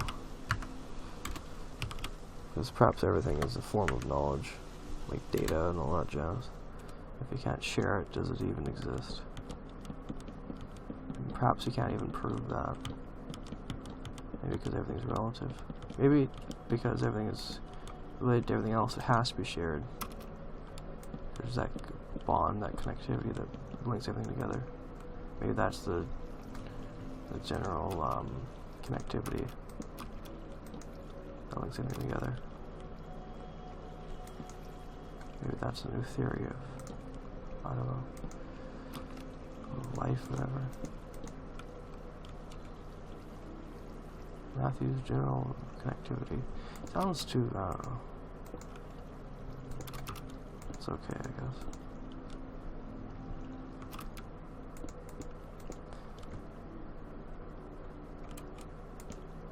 It's kinda, oh, whatever. Anyway. So this looks like it's pretty close to done, this. Maybe put a little thing on top and I think I was gonna cut the thing in the wall, but I kinda just, I don't know. Wasn't feeling it, I guess. I guess it kinda is attached to the waterfall over here. To a large degree. Yeah, I guess it is.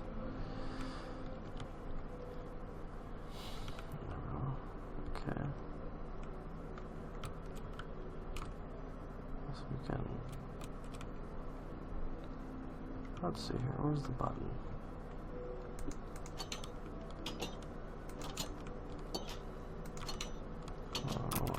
I don't know. Oh. Ain't working.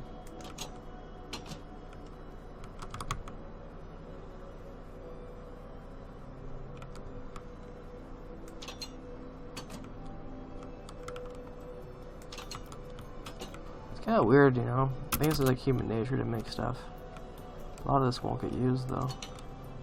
I don't know. Maybe it will if I share it around enough. Maybe it'll be used for entertainment purposes. At least. Okay, that's a big drop. Wasn't that big actually? Kind of.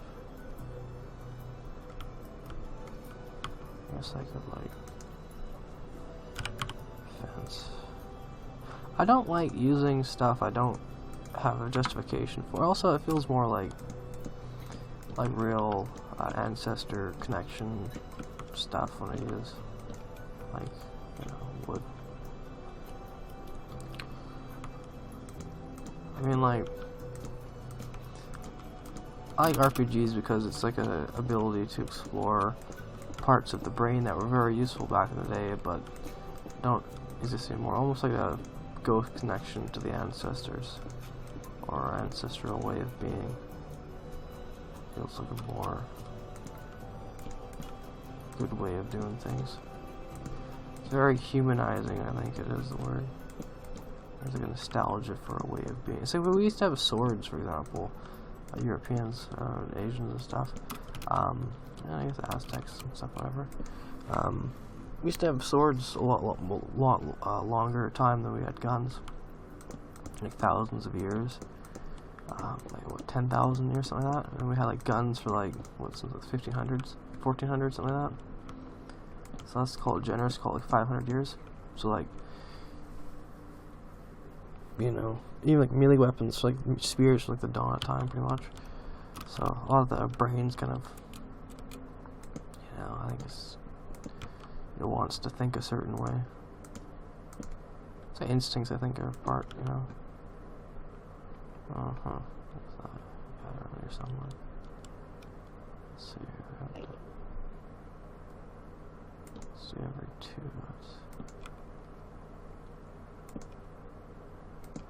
Yeah, it's like you go to more fantasy land to feel more human.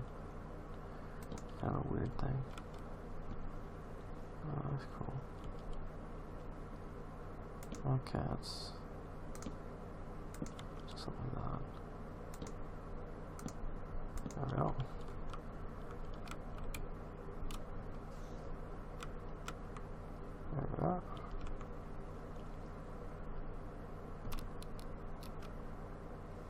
So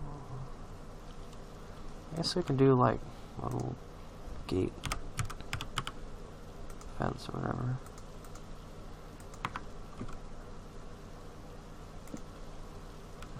Let's do like cobblestone.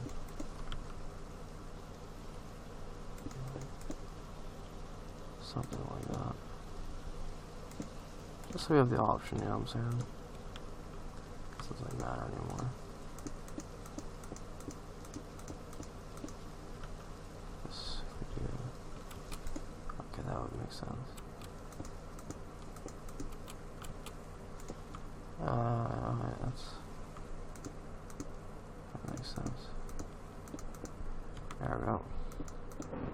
Oh, scared me. Getting tired, I guess. Pathway here.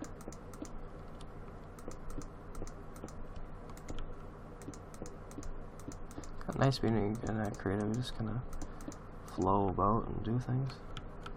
It's kind of a nice way of doing things. I like it. I like being creative. Makes my brain feel happy. Feel like I'm exist. Although I've turned off the brain sometimes and it's just, I don't know, always the best. Didn't quite, I'm almost done with this. I'm gonna wrap it up pretty quick, I think.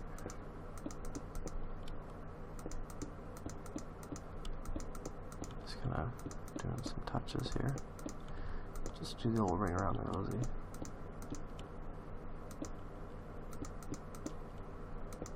You know, continuity, unity.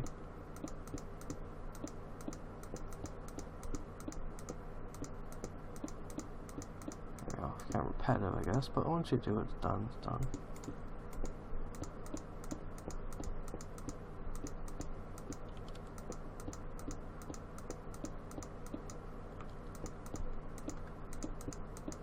So I like to put video games and stuff.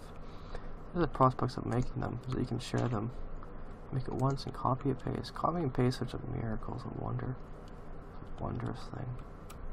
Such a underappreciated thing, I think, or maybe not. Maybe it's just such an integral part of life that people don't quite understand, or they don't. I don't even understand how copy and paste exactly works. The actual technicalities of it. It's pretty amazing, I think, though. Okay, let's see here. Do one of these. Okay, that. There we go. Life is good now.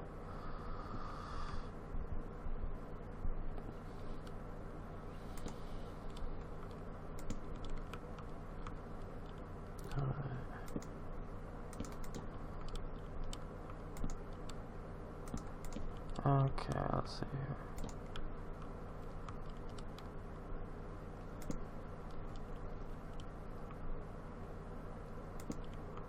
Yep, just putting in the torches.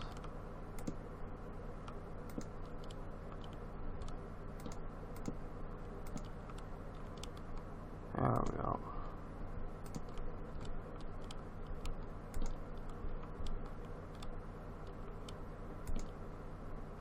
There we go, all good.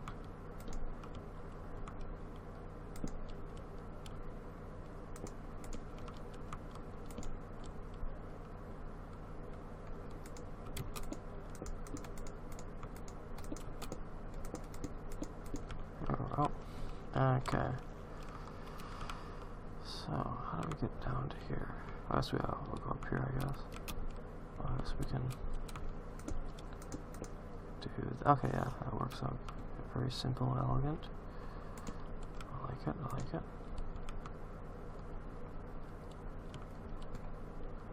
There we go.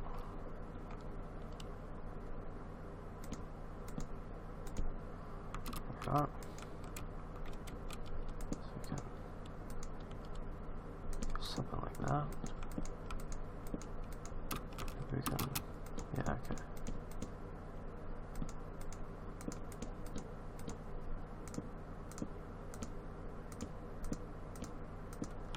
There we go.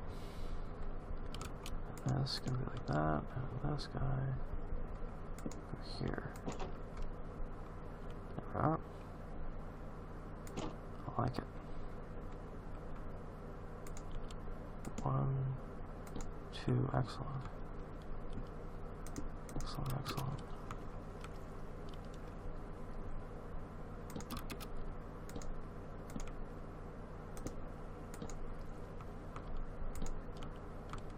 Okay.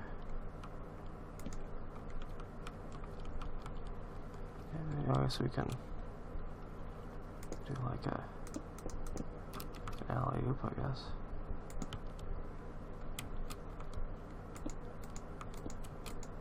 Oh.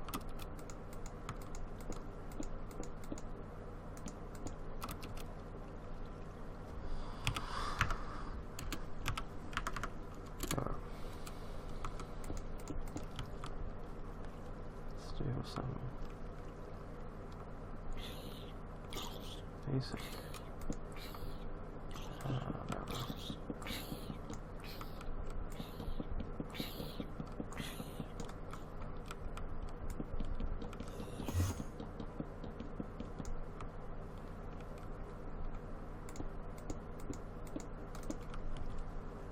There we are.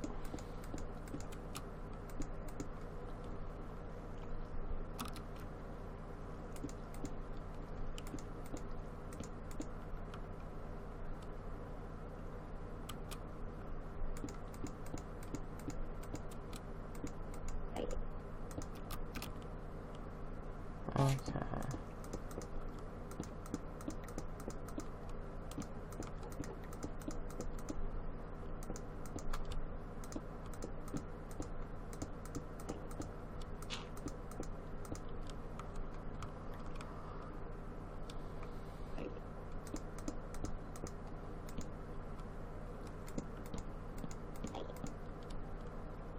There we go.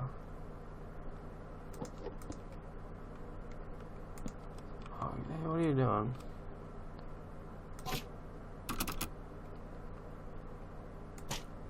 I'll teleport him somewhere else.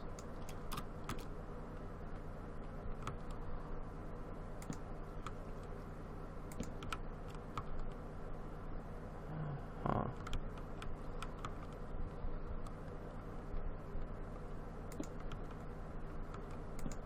Okay. Maybe we can just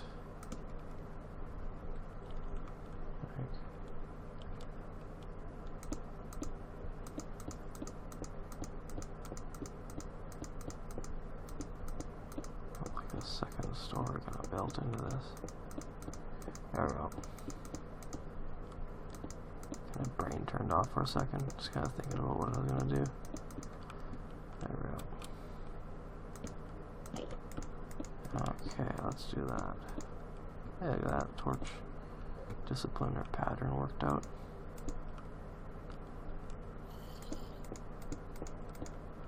There we go. Don't need these. So you can kind of do this.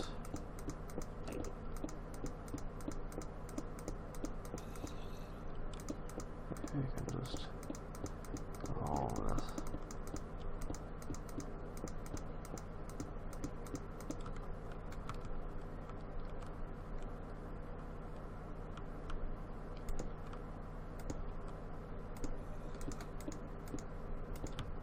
There we go.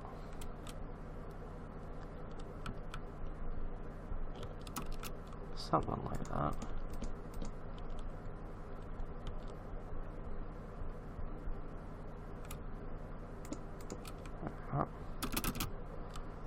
We can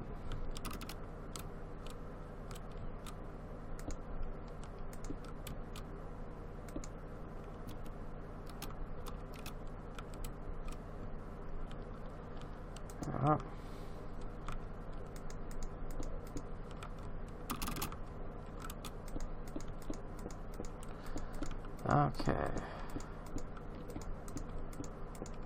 Getting almost done here.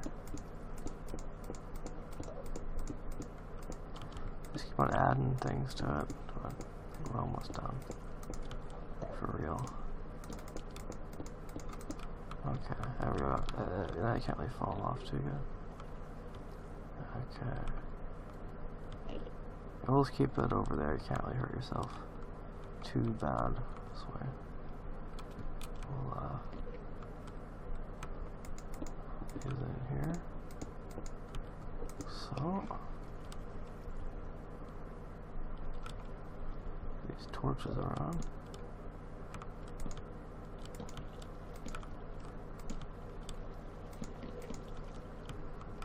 Oh. 1, 2, 3. Okay.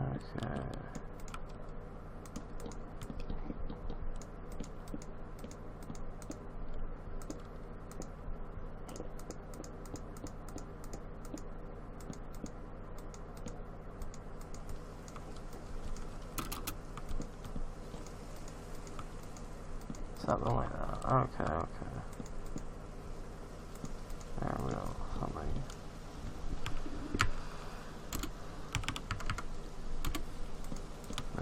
Alright.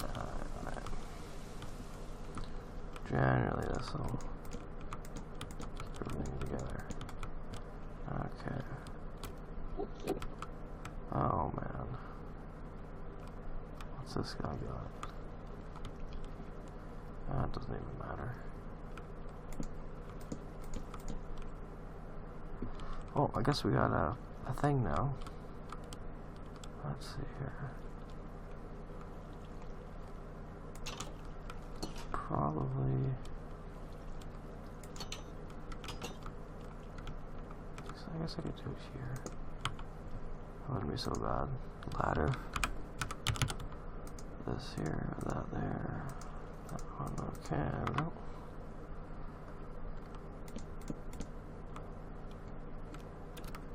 It's supposed to be like for a little wall, whatever, but maybe it should be like a little for a little wall. Nah, it's all good.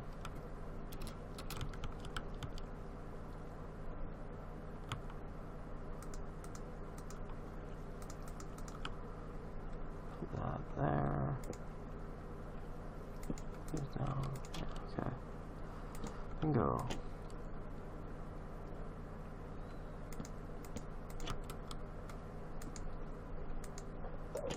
There.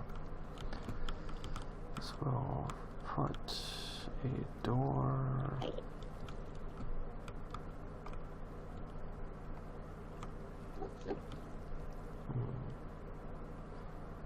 Guess we can put this little door over here.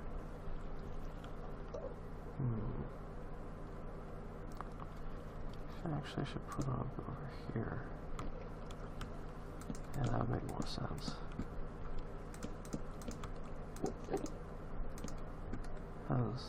There we go.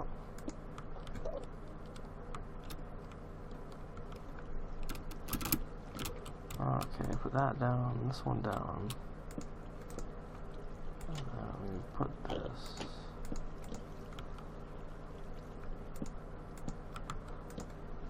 Maybe we can even do something like this. Maybe that would be kind of cool.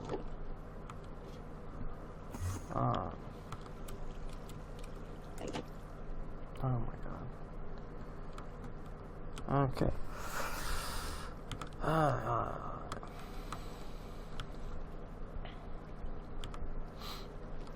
We can put the glass.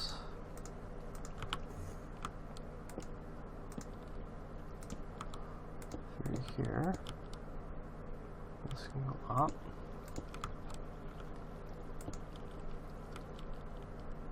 Okay, yeah, that would make it more secure. Put over the handle. Okay, yeah. Looking good, looking good. Looking good.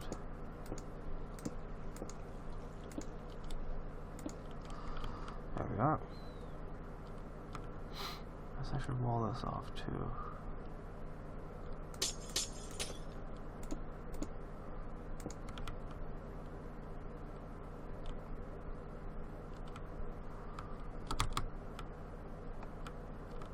That would make a lot of sense.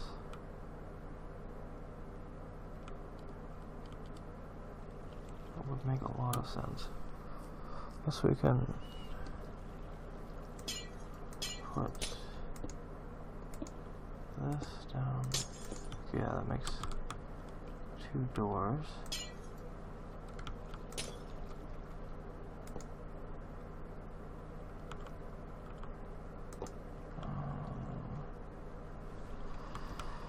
Maybe we should put it like, I don't know, like this.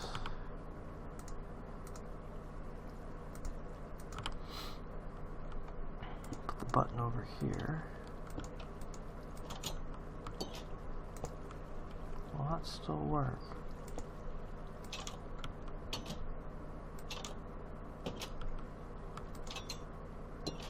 Okay, that makes sense.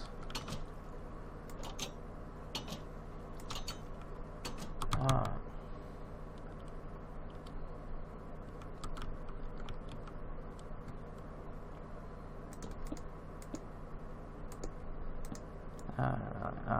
Let's go in here.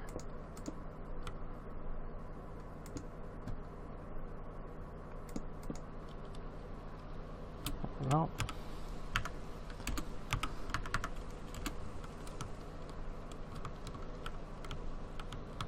kind of a build video, I guess.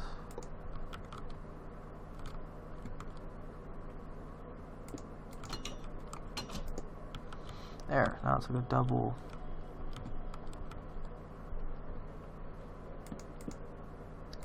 That's like a double chamber, double lock.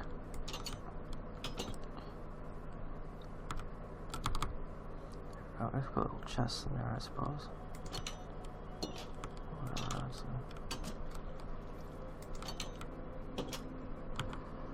okay, let's do some chests. I think those are more or less. Okay.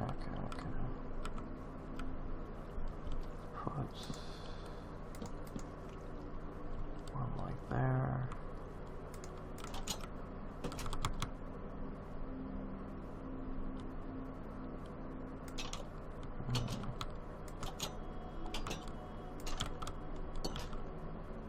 One like in here.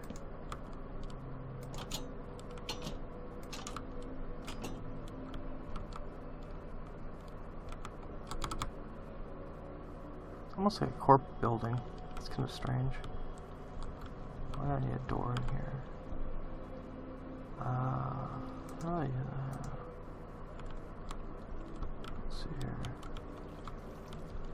Oh, yeah, let's kind of inset these doors just a little bit.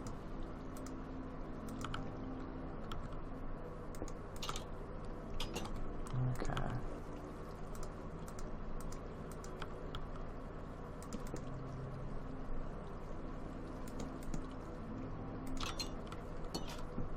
Alright.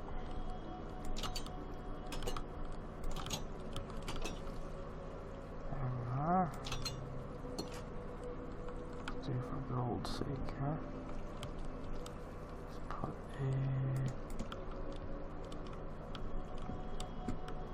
there.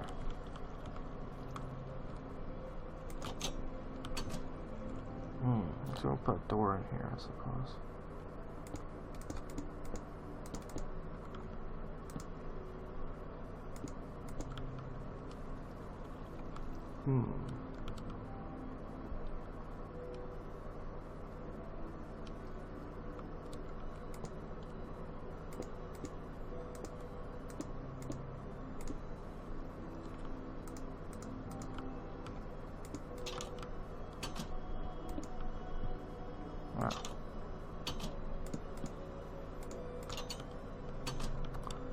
Well, so that's mostly done. Good enough. Good enough. Boat. Okay, there we go.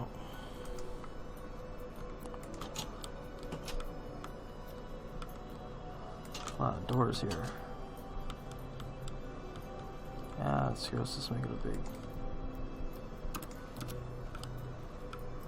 bonanza.